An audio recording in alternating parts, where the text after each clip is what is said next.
ሰላም ጤና ይስጥልኝ የኩርሉስ ሚዲያ ቤተሰቦች፣ ቻናላችንን ሰብስክራይብ፣ ላይክ እና ኮሜንት በማድረግ ይወዳጁን። በኦስማን ቤይ የመጀመሪያ ዘመን የኦቶማኖች መንግስት ገና በጠላቶች በተከበበበት ጊዜ ቦራን አልፕ የሚባል ታላቅ ወታደር ነበር። እሱ እንደ ነፋስ ዝምተኛ፣ እንደ ተራራ ጠንካራ ነበር። ቦራን አልፕ በጦርነት ውስጥ ከፍ ያለ ድምጽ የሚያወጣ አልነበረም። ስም ለመፈለግም አይታገልም ነበር።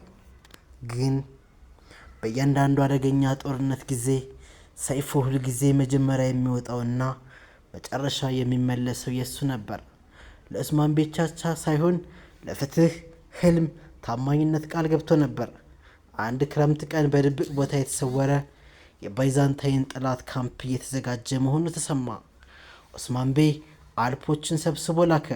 ብዙዎቹ ግን ተጠራጠሩ። አደገኛ ተልእኮ ነበር። በረዶው ከባድ ነበር። ጠላትም ያልታወቀ ነበር። ግን ቦራን አልፕ በፊት ቆመ። ለቤይ አደጋ ባለበት ቦታ መንገድ እዚያ ነው አለ በቀላሉ። በሌሊት ጨለማ ውስጥ ቦራንና ጥቂት አልፖቹ እንደ ጥላ በጫካ ውስጥ ተንቀሳቀሱ።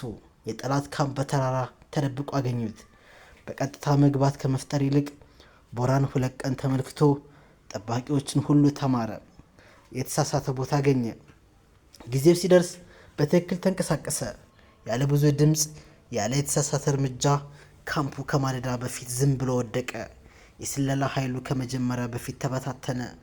ቦራን ሲመለስ በኦስማን ቤይ እንዲህ አለው፣ አንተ ለክብር አትዋጋም ቦራን አልፕ። ክብር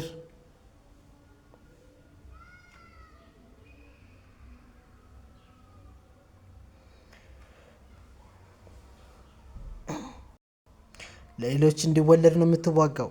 ከዓመታት በኋላ ኦርሃን ቤይ የመሪነት ክብደት ሲይዝ ቦራን አልፕ ከጎኑ ቆመ። አሁን እድሜ ያለበት፣ ነገር ግን ጥበቡን እንደ ቀድሞ ጠንካራ ነበር። ወጣት አልፖች በፍጥነት ሲመጡ ጦርነት ለመግባት ቦራን አልፕ ትዕግስትን አስተማራቸው። ጥርጣሬ ሲመጣ ደግሞ እንዲህ አለ፣ ሁለተኛ አልፕ ድል ብቻ የሚያገኝ ሳይሆን ቃሉን የማይከዳ ነው። እንዲሁ ቦራን አልፕ የታማኝነት ጠባቂ ተብሎ ታወቀ። ዝምታው ከ1000 ቃላት ይበልጥ ኃይል ያለው ሰው ነበር። ታማኝነቱም ከትንሽ ቤይ ወደ ታላቅ መንግስት ለመገንባት አግዞ ነበር።